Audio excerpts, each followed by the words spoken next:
بسم اللہ الرحمن الرحیم۔ رسول اللہ صلی اللہ علیہ وآلہ وسلم نے ارشاد فرمایا، اللہ پاک فرماتا ہے کہ میرے اس مومن بندے کا جس کی میں کوئی عزیز چیز دنیا سے اٹھا لوں اور وہ اس پر ثواب کی نیت سے صبر کر لے تو اس کا بدلہ میرے یہاں جنت کے سوا اور کچھ نہیں۔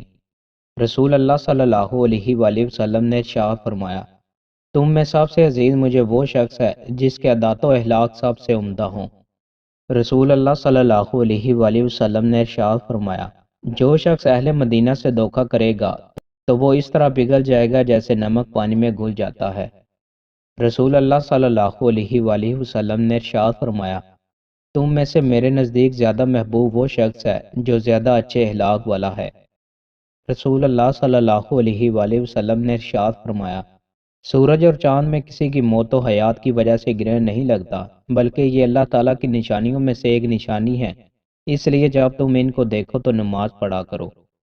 رسول اللہ صلی اللہ علیہ وآلہ وسلم نے ارشاد فرمایا، جو شخص نرد کھیلتا ہے تو ویسے ہے جیسے اس نے خنزیر کے گوشت اور اس کے خون سے اپنا ہاتھ رنگین کیا ہو۔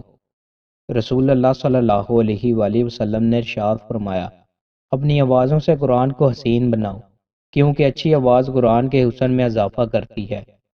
رسول اللہ صلی اللہ علیہ وآلہ وسلم نے ارشاد فرمایا، جب تم میں سے کسی کے ہاتھ سے لقمہ گر جائے تو اسے چاہیے کہ اس پر جو گندگی لگ گئی ہے اسے پونچھ لے اور اسے کھا لے۔ دوستوں، مزید اچھی ویڈیوز کے لیے ہمارے چینل کو سبسکرائب لازمی کریں۔ بہت شکریہ۔